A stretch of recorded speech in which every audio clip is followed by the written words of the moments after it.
continuación les vamos a ofrecer la charla denominada Energías Renovables, Tipos y Potencialidad de Aplicación en Chile. Esta charla la va a llevar a cabo don Joao Cerqueira Pinto. Les cuento que él es ingeniero biólogo, magíster en biotecnología, mención Ingeniería de Bioprocesos y doctorado en Ingeniería Química y Biológica, con mención en Ingeniería Enzimática y Fermentaciones por la Universidad de Domingo, Portugal. ¿Está bien mencionado así? ¿Domingo, Portugal? Perfecto. Yo les cuento que él ha desarrollado proyectos en el área de la tecnología enzimática, bioenergías y tratamiento de residuos. Actualmente se desempeña como jefe de la carrera de Ingeniería Civil Ambiental de la Escuela de Ingeniería en Medio Ambiente de la Universidad de Valparaíso. Desde la Universidad de Valparaíso llega acá a Viña del Mar y recibimos con un fuerte aplauso a don Joao Cerqueira Pinto. Bienvenido. Muchísimas gracias. Muchas gracias por asistir hoy día. Bueno, hoy día voy a hablar un poco sobre las energías renovables, los distintos tipos que actualmente se utilizan en el mundo, y también les voy a nombrar ejemplos de locales, de empresas que están aplicando esa tecnología acá en Chile, por si tienen curiosidad de indagar un poco más. Entonces, antes de partir con... La siguiente, por favor. Antes de partir, ¿por qué hablamos de energías renovables? ¿Por qué es importante las energías renovables? Siguiente. Eso pasa por el tipo de energía que se ocupa en el mundo. Este ejemplo de este gráfico muestra en Chile, donde más del 75% de la energía que se ocupa tiene su origen en combustibles fósiles, ¿ya? Es decir, el petróleo, carbón y gas natural. Y por tanto esos combustibles, cuando generan energía, es a través de combustión que liberan, entre otros, CO2 hacia la atmósfera, que se va acumulando y genera efectos de cambio climático que todos estamos viviendo, inclusive hoy día, que hacía el comentario que estamos hablando de invierno y parece que estamos en época alta de verano y ni se siente que el invierno pasó hace un par de días, ¿no? Entonces, y el problema que tiene este carbono es que originalmente estaba enterrado bajo tierra y por lo tanto no estaba disponible, no estaba presente en la atmósfera de forma natural. Entonces lo que se hace con los combustibles fósiles es que desenterramos ese CO2 y lo liberamos a la atmósfera aumentando su concentración. Siguiente. Siguiente. Y ahí podemos ver el gráfico superior a la mano izquierda, cómo ha ido incrementando la concentración del CO2 en la atmósfera desde... este gráfico parte de 1980 hasta la fecha, ¿ya? Y podemos observar que hay un incremento constante, inevitable de la concentración de este CO2. Y eso trae como consecuencia, siguiente, que las temperaturas que se miden en promedio en los años que hemos vivido en los últimos años, se ha observado un incremento constante, que es lo que observamos en el gráfico superior, donde se toma el promedio entre 1980 y 2010 como el cálculo para la temperatura cero, y podemos observar entonces que en los años más del 80 las temperaturas eran más bajas y a medida que fuimos avanzando en el tiempo la temperatura promedio ha ido incrementando, ¿ya? Entonces, siguiente. Y eso se debe entonces a la generación de CO2. Y obviamente dependiendo del tipo de desarrollo que tenga el país y la cantidad de energía que requiere, más emisiones tiene o menos emisiones tiene de CO2. Y este gráfico, que no se nota tan bien desafortunadamente, pero los colores oscuros representan los países que más CO2 equivalente emiten hacia la atmósfera, donde se destaca Estados Unidos y China, ¿ya? Chile está ahí en la esquinita, está con una color bastante clarita, o sea, comparado con los otros países más desarrollados, como país no emitimos mucho. Pero esa información igual es un poco engañosa, porque los países que emiten, hay uno que tiene mucho más población y otro tiene mucho menos población. Y en general la energía es proporcional de alguna forma a la cantidad de personas que están presentes. Bueno, y también a nivel de desarrollo, porque países más desarrollados normalmente requieren de más energía por persona. En el gráfico siguiente podemos observar ahora la misma cantidad de CO2 liberado, pero por persona que habita en ese mismo país. Y nos podemos dar cuenta, por ejemplo, que China, que aparecía con un color muy oscuro, ahora aparece con un color bajo la media mundial de liberación de CO2 por persona, porque son aproximadamente 1.200 millones de personas, y obviamente cuando dividimos por esa cantidad, la cantidad por persona termina siendo mucho más baja. Afortunadamente ahí tenemos Chile también en la esquina y también sigue siendo clarito su color. Así que como país y como personas en promedio estamos bajo la media mundial de liberación del CO2 hacia la atmósfera. Eso no significa que no lo hacemos igual y que cualquier disminución que nosotros hagamos contribuya positivamente a disminuir el CO2 en la atmósfera y a reducir el cambio climático. Voy a hablar ahora un poco sobre las distintas energías renovables que existen actualmente y que se ocupan y con una breve descripción de cada una. Siguiente. Entonces vamos a ver lo que es la hidroenergía, la energía eólica, la energía solar, energía a partir de biomasa, la energía geotermal y vamos a comentarles sobre la meriomotriz y undimotriz, que también no es muy conocida, desarrollada, pero en algunos casos sí se ocupa y Chile con la tremenda costa que tiene es un potencial que está ahí latente de ser utilizado. Siguiente. Entonces pasando a la hidroenergía, esta es una de las energías que son más antiguas aprovechadas por el ser humano. ¿Ya? Se aprovechaba en los molinos de agua, donde con las corrientes y el movimiento del agua se hacía girar el molino y se producía la harina a partir de los cereales. Actualmente, siguiente, se ocupa la energía hídrica de dos formas, a través de la central hidroeléctrica de gran escala y las centrales hidroeléctricas de pasada. ¿Ya? Yo dejé ahí con la letra cursiva la de gran escala porque en general no se considera ese tipo de energía como renovable. No porque no cumpla la definición de energía renovable, porque sí, por definición sí lo es, pero como es una tecnología que tiene un impacto muy importante donde se instale, porque corta los cursos de río, impacta extensivamente el medio ambiente donde se instala, entonces hay una cierta controversia si se considera o no se considera como renovable. Pero por definición sí lo es y por eso la decidí mantener acá en la presentación. ¿Ya? Siguiendo.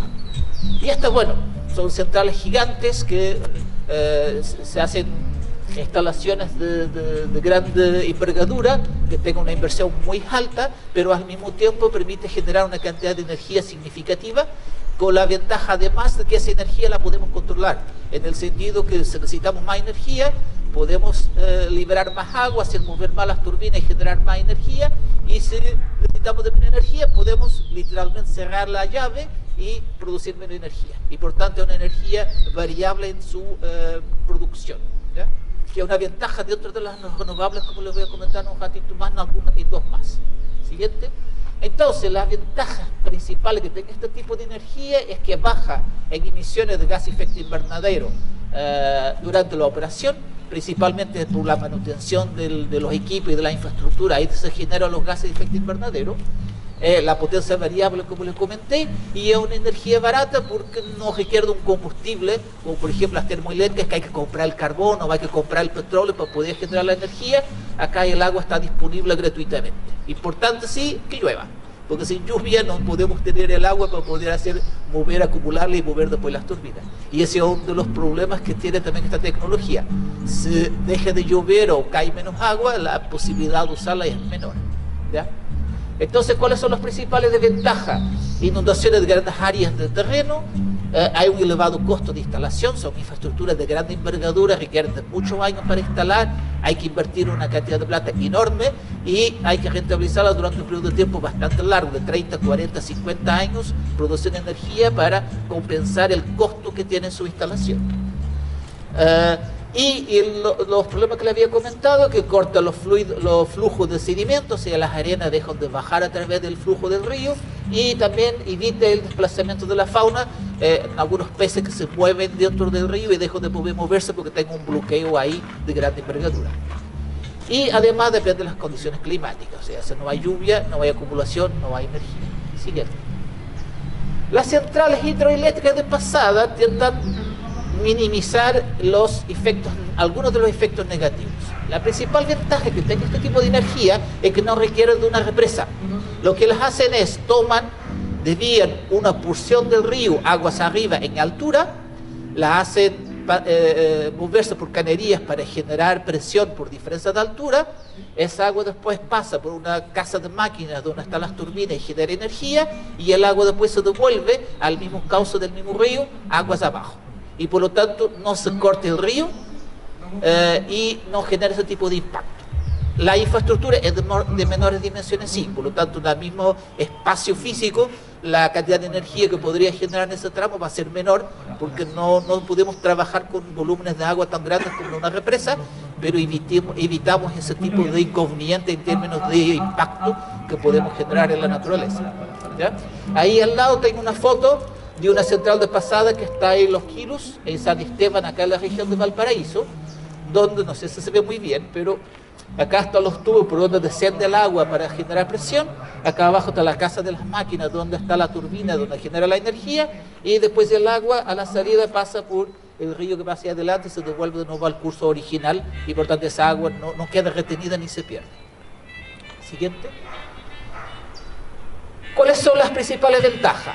Algunas son comunes. Tengo una baja emisión de gas y efecto invernadero durante la operación, no requiere de represas, también es de potencia variable, o sea, yo puedo regular la velocidad con que giran las turbinas, por lo tanto, cuánta energía yo puedo obtener en distintos periodos del día o de la semana o del mes.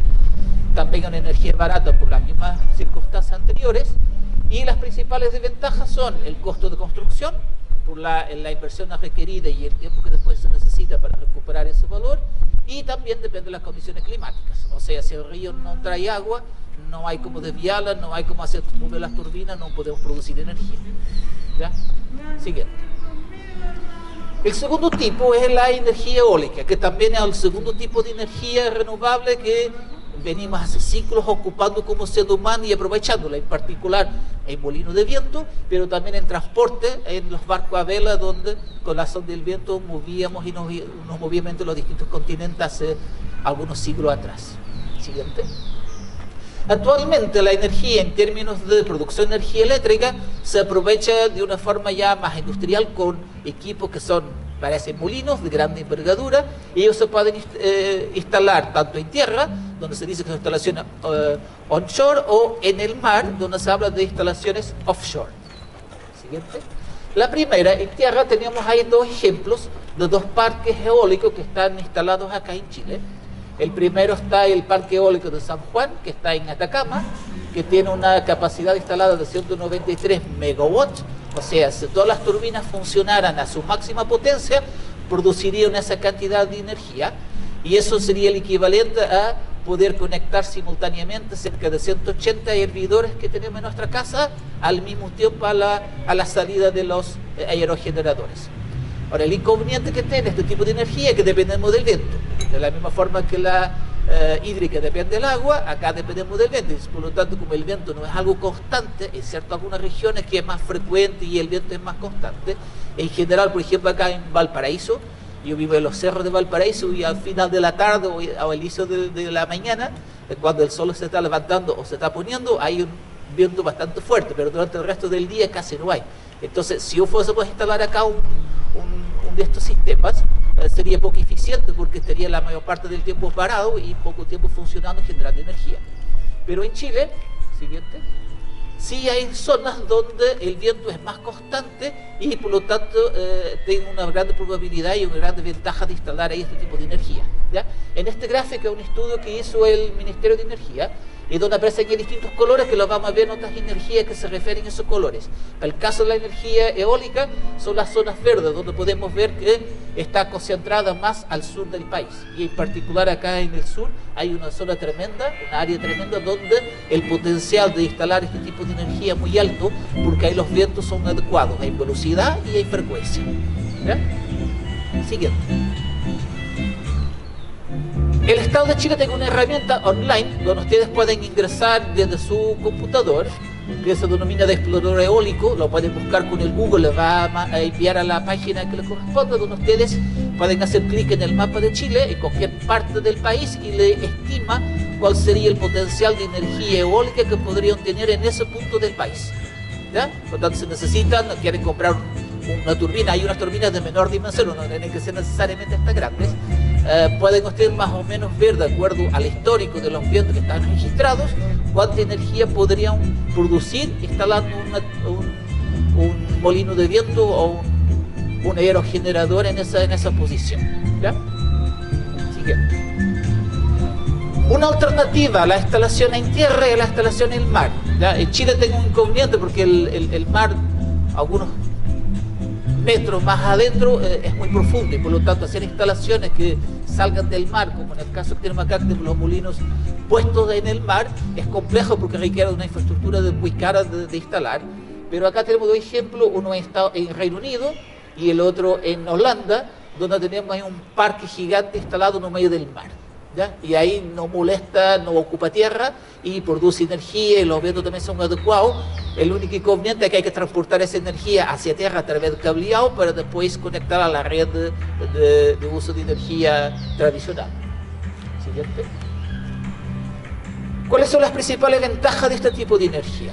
Tiene un bajo impacto durante la operación, puede convivir con sembrarías o otros tipos de aprovechamiento de tierra, pero ¿cuáles son las desventajas? Que requiere de grandes dimensiones para poder ser rentable, por lo tanto necesitamos instalar muchas turbinas, dado el costo que tiene y el hecho de que el viento no es constante, para poder en volumen generar un valor suficiente para compensar la inversión que hay que realizar.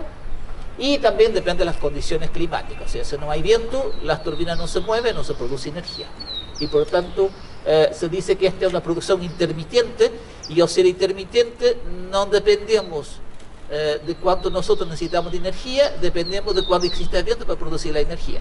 Al paso que la hidroeléctrica depende de la demanda, o sea, cuánto nosotros prendemos la tele, apagamos la tele, prendemos el calefón, apagamos el calefactor del agua. La turbina en la hidroeléctrica se va a prender o se va a apagar. En este caso no, la energía se produce o no se produce. Por más que nosotros queramos prender la tele, si no hay viento que haga girar las turbinas, esta no se genera, la tele no se prende. ¿Ya? Y ese es uno de los inconvenientes que tiene este tipo de energía. Es súper potente, es barata, emite muy poco gas de efecto invernadero, como vamos a ver más al final, pero tiene el inconveniente de que es muy dependiente del viento. Y hay momentos que se genera mucha energía, hay momentos que no genera nada de energía. Y si eso no coincide con el uso que le damos como ser humano, no nos sirve de mucho. Vuelva atrás, por favor. Requiere de una velocidad media, por lo tanto las turbinas no funcionan con cualquier velocidad de viento. Si es muy lento, no tiene energía suficiente para mover las palas. Si es demasiado rápido, hace girar la turbina muy rápido, lo que se puede degradar o incluso tener algún desperfecto. Entonces hay una zona de viento óptimo para poder ser utilizado este tipo de infraestructura que anda alrededor del 10-15 metros por segundo. ¿Ya? Y tiene un impacto sobre el paisaje. Hay quien le guste ver los aerogeneradores en el paisaje, hay quien no le guste ver los aerogeneradores. Yo tengo el sentimiento contrario porque tengo un poco romántico con los molinos de viento, entonces cuando los veo a distancia me hace recordar los molinos de viento, entonces me genera algo agradable, pero no toda la gente lo ve así, así que depende del gusto que tiene cada uno. El movimiento de las palas genera un ruido bastante fuerte, por lo tanto de lejos uno no lo siente, pero estar debajo de los aerogeneradores el ruido es bastante intenso. Entonces ese es uno de los inconvenientes que tiene la instalación y por lo tanto instalar en el mar tiene la ventaja de que no hay personas alrededor ni animales para poder recibir ese ruido, digamos, y sentirse molesto por ese ruido. Y hay un efecto que hay varios estudios y traigo una información contradictoria porque hasta algunos años se hacía referencia de que tiene un efecto de muerte sobre las aves porque elas vuelan a través de los aerogeneradores y como las palas se mueven muy rápido terminaban golpeando a esas aves y ellas se morían. ¿Ya? Pero hay un estudio que han hecho que estadísticamente han dicho que no es significativa la diferencia en términos de mortandad normal, así que estamos en el veremos. ¿Ya? Que mueren aves, sí lo muere. Si es más efecto, más significativo que, por ejemplo, cuando choca contra los autos, contra los trenes, otro tipo de actividades del ser humano, ahí estadísticamente dicen que no, pero depende de los estudios que se realicen. Siguiente. Ahora, pasando a la energía solar, ahí vamos a ver tres tipos de energía solar. La fotovoltaica, la que todos hemos escuchado probablemente y varios de nosotros hasta podemos tener en los techos de nuestra casa, la termosolar y la concentración solar de potencia, que es un nuevo tipo de energía que se aprovecha para producir energía eléctrica. Siguiente. Bueno, la fotovoltaica, no sé si es necesario decir mucho, a muchas noticias que aparecen en la noticia que están instalando, que Chile es tengo un potencial de instalación y de producción de energía a partir del sol a través de fotovoltaico, y esa información está transversal. Hay dos parques, por lo menos, hay más que están instalados, pero acá destaco estos dos, que están en Antofagasta y en Atacama, que son grandes extensiones de paneles solares que están instalados en el norte para producir energía eléctrica, ¿ya? Pero la desventaja tiene la energía eléctrica, igual que la eólica, requiere de sol para poder haber energía.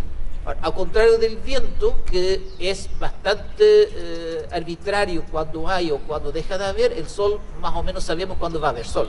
La diferencia, la arbitrariedad que está es si va a estar nublado el día o no va a estar nublado. Porque si está nublado, el sol no llega. Si está limpio, ahí tenemos el máximo de energía posible. Lo que sí sabemos es que durante la noche, esté o no esté nublado, el sol nunca va a brillar y nunca vamos a producir energía. Por lo tanto, si requerimos de energía eléctrica en la noche, con la energía fotovoltaica directamente no la vamos a lograr, ¿ya? Entonces, ese es uno de los inconvenientes que tiene la energía solar. Depende de la presencia del sol para poder generar esa energía. Siguiente. El mismo mapa anterior, pero ahora hay que mirar las zonas amarillas, que esas son las zonas que tienen mayor potencialidad de instalar paneles solares para producir energía solar. Y ahí podemos dar cuenta, bueno, lo voy a destacar, probablemente no se nota muy bien, la zona que uno espera en el norte, pero también hay una serie de locales, inclusive acá en Santiago, entre Santiago, la sexta y séptima región, hay aquí una zona que está destacada en amarillo, que también es un local bastante potente para instalar paneles solares y producir energía, ¿ya? Que es una zona bastante plana, no hay muchos árboles o elementos que interfieren con el acceso a la luz solar, ¿ya? No tiene montañas que impiden que la luz llegue a los paneles y por tanto en un periodo de tiempo más corto y por tanto menos energía producida. Y por tanto esa zona ahí también es bastante potente para hacer la instalación. No se requiere solamente instalar parques gigantes, incluso acá en Valparaíso, en la región, hay muchos pequeñitos parques, probablemente ustedes han visto cuando viajan en la carretera, hay algunas zonas que se están instalando parques de un tamaño de un campo de fútbol o un poco menos, con paneles solares que van a producir energía. O sea, no se requiere de una extensión demasiado grande para producir y ser efectiva esa energía que queremos producir. Nosotros mismos en nuestra casa podemos instalar paneles solares que, para reducir por un lado el costo de la cuenta de la luz a fin del mes, el único inconveniente es que como la energía no es tan cara, la instalación que hagamos de los paneles, lo que vamos a gastar en los paneles, requerimos de muchos años para recuperar esa inversión. Y por tanto, el costo que hay que tener para pagar por los paneles, que son alrededor de 200, 400 mil pesos, pero como todos los meses vamos a ahorrar 5, 10 mil pesos por el ahorro de la energía que vamos a producir para el panel solar, por lo tanto tenemos que sumarlo muchos meses para poder recuperar esa plata que gastamos comprando el equipo. ¿Ya? Siguiente. Y ahí tenemos dos ejemplos de la instalación de fotovoltaico en techos y también en el edificio del Ministerio de Desarrollo Social, donde ha hecho la instalación también de un conjunto de paneles solares con el mismo objetivo, de producir energía eléctrica y ser autosuficiente como edificio o como infraestructura. ¿Ya? Siguiente. Para hacer la instalación en nuestras casas hay dos formas de hacer la instalación, la denominada on-grid y la off-grid, o sea, conectada a la red eléctrica tradicional y desconectada de la red eléctrica. Si la conectamos a la red eléctrica, tiene la ventaja de que durante el día, cuando producimos mucha energía, esa energía se inyecta a la red normal para ser ocupada por el resto del país, y en la noche recuperamos esa energía y la utilizamos cuando la necesitemos en la noche. Pero necesitamos instalar un medidor especial bidireccional que permite medir tanto la energía que ingresa a la red como la energía que después de la noche retiramos de la red para el uso propio. Y al final del mes se hace la diferencia, y si nosotros gastamos más energía que la que inyectamos, pagamos esa diferencia, pero si logramos producir más energía de la que gastamos, las empresas eléctricas nos van a devolver parte y nos van a pagar por esa energía que nosotros producimos. ¿Ya? Es el denominado net metering, ¿ya? Que es una ley que salió hace poco, y si ustedes entran en Chilquinta, hay un apartado que habla de net billing, y ahí ustedes pueden hacer incluso los trámites para que sea autorizada la instalación y conexión de paneles solares a la red eléctrica nacional, y por lo tanto empezar a usufruir de ese tipo de usos. ¿Ya? no vamos a estar conectados a la red eléctrica, como por ejemplo en el campo donde no existe la red tradicional. Ahí vamos a requerir de un banco de baterías para poder conservar la energía durante el día y después la podamos usar las 24 horas del día y no depender solo de la energía presente durante el día, ¿ya? Entonces, ahí sí o sí necesitamos tener las baterías, o bien no hacemos el esfuerzo y solo usamos energía durante el día, pero eso no es muy normal. Incluso queremos estar en un refrigerador, eso tiene que estar trabajando las 24 horas del día. Siguiente. Y igual que el anterior, también el Ministerio de Energía también tengo una página especial llamada de explorador solar, el otro es el explorador eólico, donde también haciendo clic en la posición del país le dice y le estima cuál es la cantidad de paneles solares que tienen que instalar para una determinada cantidad de energía que ustedes requieran de producir, o por ejemplo tomar la energía que ustedes gasten en su casa, les va a decir cuántos paneles solares tienen que instalar. Esto es solamente un valor indicativo, o sea, si van a querer instalarlo pueden verlo para ver más o menos cuántos paneles y si tiene una área disponible de esa orden de magnitud. Pero siempre contacten a un especialista para que les pueda hacer el diseño definitivo, porque por veces hay ciertas variables que no están acá y que no son consideradas en el cálculo, pero que pueden estar presentes. Si ustedes están en medio de edificios, los edificios van a hacer sombra y por lo tanto el valor que le indica acá y este explorador no va a ser real, ¿ok? Por ejemplo. Siguiente. La otra alternativa es utilizar los termosolares, que es, en vez de aprovechar la energía del sol para producir electricidad, aprovechamos la energía del sol para calentar agua. ¿Ya? Y ahí tenemos estos paneles que tienen un conjunto de tubos por donde circula agua. Esa agua se calienta con la luz solar, se acumula o en la parte superior de esos paneles o eventualmente en un acumulador dentro de la casa, y esa agua se puede utilizar durante el día en la ducha, para lavar la loza o cualquier otra necesidad que tengan del uso del agua caliente, ¿ya? Siempre corresponde que ustedes estén conectados igual a un calefón, porque no siempre hay luz del sol, no siempre el sol va a calentar, y si estamos en el invierno y llueve justo ese día, no va a haber agua caliente y si la necesitan, hay que usar un calefón igual. O sea, no invita la instalación de un calefón, pero sí reduce significativamente la cantidad de gas que van a utilizar para operar ese calefón, ¿ya? Siguiente. Y la misma herramienta de explorador solar, hay un icono que también permite estimar cuántos paneles de termosolares podrían instalar en una determinada región del país, ¿ya? Siguiente. El último tipo de energía es la concentración solar de potencia. Este es un tipo industrial de energía, y lo que se hace es instalar un conjunto de espejos alrededor de una grande torre, y esos espejos reflejan la luz del sol hacia un punto en la parte superior de esa torre, concentrando la luz ahí y aumentando significativamente la temperatura de esa zona. Lo que se hace con eso, se calienta un líquido que está concentrado en sales, que aumenta a 300, 400 grados Celsius, y no un poco más. Esa agua caliente con sales se reserva en un estanque especial en el exterior de la torre, y esa agua caliente se ocupa para generar vapor, y el vapor para hacer mover una turbina y a su vez producir energía eléctrica. La ventaja que tiene este tipo de torres es que este estanque de agua caliente se puede reservar durante las 24 horas del día. Entonces podemos calefaccionar el agua durante el día, calentarla a la temperatura de trabajo y después ir removiendo lentamente esa agua y esa energía para producir electricidad. Y por tanto, con este sistema que se basa en energía solar, pero logra producir energía en las 24 horas del día. Entonces evitamos el efecto de la fotovoltaica, que solo ocurre cuando hay sol brillando sobre los paneles. Si no hay sol brillando sobre los paneles, no se produce energía eléctrica. Este no. Tanto en un día que esté nublado, puede aprovechar la energía que acumuló el día anterior para seguir produciendo energía eléctrica, ¿ya? Esta imagen es el primero sistema o la primera empresa que ocupa este tipo de energía, que se denomina el Cerro Dominador. Se inauguró hace un par de semanas, un par de meses atrás, hace muy poquito, que está en la región de Antofagasta, y ellos tienen un tiempo de reserva de 17 horas. Este tipo de material podemos hacer, dependiendo de la acción que les apliquemos, podemos tener distintos tipos de combustible o de energía. Si nosotros hacemos una conversión termoquímica, por ejemplo, hacemos una combustión de la madera, podemos obtener directamente calor, y tanto usar calor como tal, por ejemplo, para calentar comida, para preparar comida, o para calentar agua hacia el baño, por ejemplo.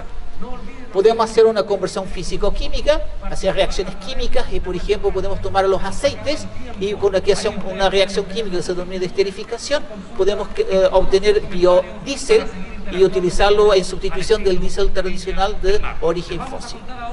Y si hacemos una fermentación a través de una conversión bioquímica, podemos generar bioetanol y utilizar ese bioetanol, por ejemplo, en sustitución de la gasolina o mezclada con la gasolina para, por ejemplo, hacer mover nuestro auto. O bien podemos hacer una digestión anaeróbica, que es una fermentación en ausencia de oxígeno, y ahí podemos producir biogás, y con ese biogás podemos o utilizarlo para los californios para producir agua caliente o directamente a través de un conversor a gas producir energía eléctrica a partir de ese biogás. Siguiente. Acá les voy a mostrar algunos ejemplos que hay en Chile que ocupan distintas partes de este tipo de energía. Esta primera es una empresa denominada Lautaro 2 que está en la región de Araucanía, ocupa el residuo forestal para producir vapor a través de la quema de ese residuo y ese vapor se ocupa para producir energía eléctrica. ¿Ya? Entonces tenemos una planta de energía eléctrica a partir de residuos de biomasa. Siguiente. Un otro ejemplo es la viña de San Pedro en el Maule, que toma sus residuos orgánicos de la viña, lo utiliza un reactor especial, un digestor, para hacer reacción anaerobia, produce biogás, y ese biogás lo ocupa para producir energía eléctrica a través de turbinas a gas. Y tiene una capacidad de producción tal que le permite suplir toda la energía eléctrica de la quinta o de la viña, o al menos la invagadora mayoría de la energía que ocupa esa viña. Y también con el biogás también permite ocupar una parte para producir agua caliente para los lavados y otro tipo de procesos que requieren dentro de la misma viña. Un otro ejemplo que está ahí abajo, que es el relleno sanitario del Lomo de los Colorados, que toma los residuos que nosotros echamos de las casas, los residuos orgánicos domiciliarios que vienen con materia orgánica, y al depositarlo en el relleno, como queda cubierto y sin acceso al oxígeno, se da una fermentación anaeróbica y produce biogás. Y lo que hace el relleno es que captura ese biogás y lo hace pasar por turbinas para producir energía eléctrica. Y por lo tanto podemos también aprovechar ese residuo para producir energía en el camino. Siguiente. Principales ventajas. Hay una valorización de los residuos, por lo tanto dejan de ser residuos, pasan a ser un subproducto para una nueva industria.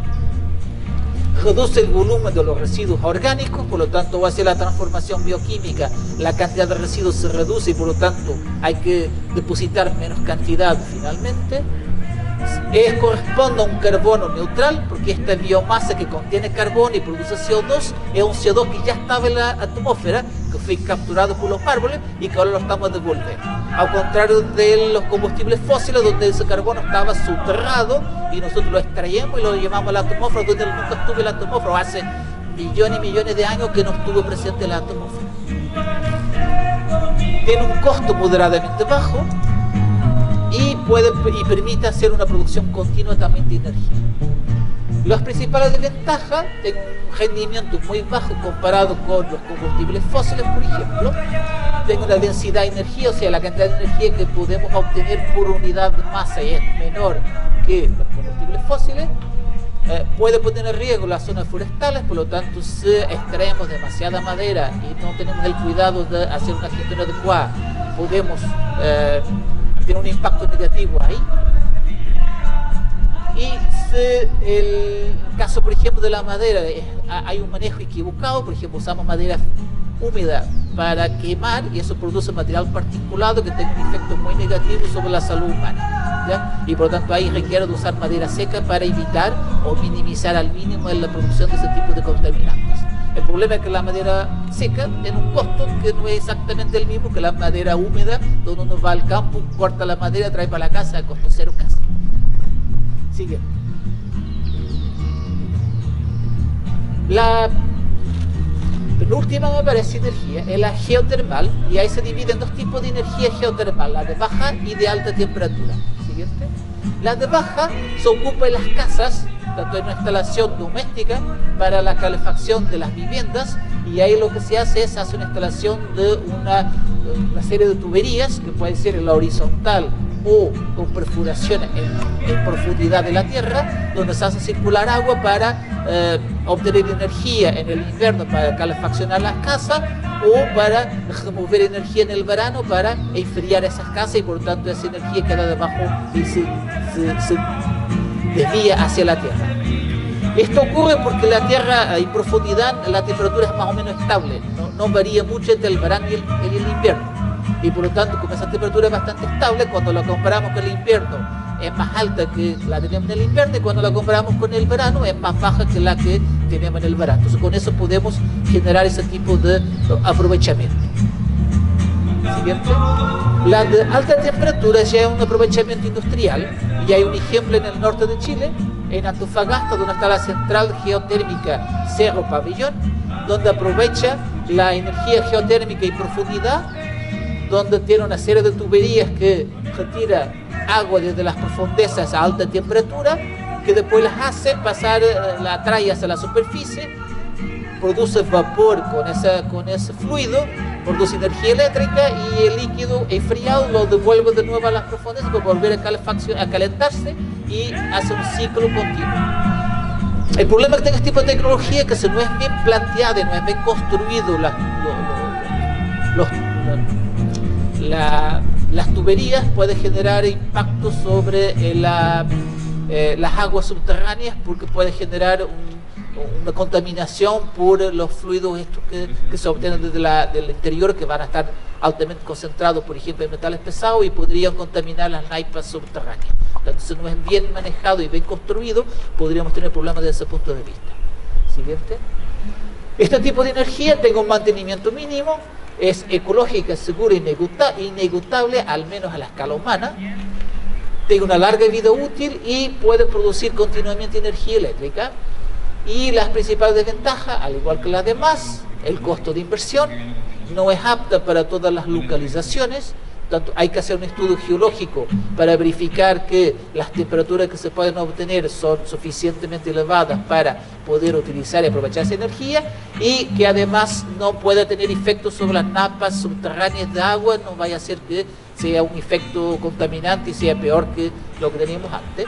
Y también tenemos que revisar la carga energética que requieren las viviendas si queremos hacer una instalación de baja temperatura, para verificar si efectivamente corresponde o es efectivo el uso de esta energía. Porque puede que se necesite de mucha energía, requiere una infraestructura de tubería muy alta, y por lo tanto el costo sea demasiado elevado y no compensa la instalación. Siguiente. Y finalmente la última que les voy a hablar es la mareomotriz y la undimotriz, que son ejemplos que están en el estudio. Hay mucho trabajo que están en investigación. Es una tecnología que tiene un potencial muy alto, en particular Chile con la tremenda costa que tiene, pero es una tecnología que ha tenido dificultad en obtener rentabilidad de su instalación, porque requiere una infraestructura especial. Hay que pensar que si vamos a usar el mar de agua salada, que tiene una corrosividad muy alta, y por lo tanto la infraestructura que vamos a instalar tiene que ser capaz de resistir ese tipo de ambiente, y por lo tanto tiene un costo más alto que una instalación en tierra o con agua dulce. ¿Ya? Acá hay algún ejemplo de aprovechamiento de la energía mareomotriz, y hay un caso especial en Francia donde tiene bloqueado acá la entrada del mar hacia el estero de un río, y tiene instalado un conjunto de turbinas acá en una de las esquinas, digamos, de este puente que se ve acá. Entonces cuando la marea sube, el mar ingresa al estuario del río, y por tanto hace girar las turbinas en una dirección, y cuando la marea baja, el agua tiene tendencia a ir hacia el mar, y por tanto gira las turbinas en el sentido opuesto, y con eso genera energía eléctrica. ¿Ya? Y es un sistema bastante potente, porque en ese espacio consigue generar 240 megawatts de energía, que cuando comparamos, por ejemplo, con los parques eólicos que vimos anteriormente, es más o menos la misma cantidad de energía, en un espacio que se ve relativamente pequeño. Siguiente. Otro tipo de aprovechamiento es, por ejemplo, junto al límite del mar, donde se hace una instalación, una infraestructura cerrada, donde por efecto de las olas, el agua dentro de este recipiente se mueve hacia arriba y hacia abajo y extrae y hace ingresar aire a través de un orificio que está conectado a una turbina, y esa turbina tiene la ventaja de que se mueve en la misma dirección independiente si el aire ingresa o sale a través de la turbina, y por tanto podemos generar continuamente energía a partir de ese sistema. El inconveniente que tiene es que hay que intervenir la orilla del mar, y por lo tanto eso también en términos ambientales es complejo, ¿ya? Y hay algunos ejemplos más de aprovechamiento que se puede tener, que están en estudio, que no han tenido una aplicación práctica, real, económica de instalación, pero se ha hecho estudios para ver la factibilidad de poder hacer instalación. Siguiente. Ventajas: no requiere de materia prima consumible, no requiere de un combustible para generar energía, no depende del precio de la energía, y también permite tener, en el caso de la mareomotriz, una producción continua, porque las mareas son conocidas las frecuencias con que ellas se mueven, al contrario, por ejemplo, de las olas, donde las olas sí hay una intermitencia un poco como el viento. Las principales desventajas, de nuevo, la inversión, o el efecto paisajístico y ambiental que tiene la instalación de este tipo de estructuras en la orilla del mar, incertidumbre en el comportamiento del oleaje y el coste económico para el traslado y transmisión de la energía producida. Si hacemos la instalación en el medio del mar, necesitamos de tener una forma o hacemos un cableado a través del mar hasta la orilla de la tierra para transmitir la energía, o la acumulamos en baterías y después la vamos a retirar la energía a partir de esa batería, y hay que instalar las baterías de ese sistema. Sigue. Acá, bueno, les pido perdón porque no sabía que la pantalla es tan chica. Esta tabla representa o intenta presentar la cantidad de gas de efecto invernadero que cada kilowatt hora producido en las distintas tecnologías que vimos anteriormente tiene ese efecto, para ver cómo se compara entre ellas y con la tradicional, que es la termoeléctrica, ¿ya? Así que les voy a dictar los números para que lo conozcan. Acá tenemos la energía eólica, que produce aproximadamente, en promedio, desde los proyectos que evaluó este trabajo, produce aproximadamente 20 gramos de CO2 por cada kilowatt hora de energía. La hidroenergía, que produce aproximadamente 20 gramos. La ondimotriz, que son 56. La mareomotriz, 34. La fotovoltaica, que produce 51 gramos de carbono por cada kilowatt hora. O sea, al contrario de lo que todas las veces dicen que el fotovoltaico es contaminación cero. Sí, contaminación cero cuando está instalado, pero hay que construir los paneles, hay que transportar los paneles, hay que instalar los paneles, y eso tiene un costo. Y por tanto, si nosotros evaluamos todo el ciclo de vida, que es lo que hace en este trabajo, por lo tanto podemos evaluar correctamente cuánto carbono se emite por toda la infraestructura de instalación y de operación, y después de desecho cuando termina de su vida útil, ¿ya? La concentración solar fotovoltaica, la concentración solar, de potencia, que son 28, la geotermia, que son 38, y de ahí venimos a la termoeléctrica carbón, que son 950 gramos por kilowatt hora producido, o sea, 20 veces más o 19 veces más que la fotovoltaica. Por lo tanto, instalar paneles fotovoltaicos en cantidad equivalente de energía reduciría inmensamente la cantidad de CO2 emitida a la atmósfera. Y por gas natural, que son 450. Que el gas natural tiene una ventaja, que se aprovecha mejor la energía, y por tanto podemos, a partir de la misma cantidad de gas o en cantidad, producir más energía eléctrica.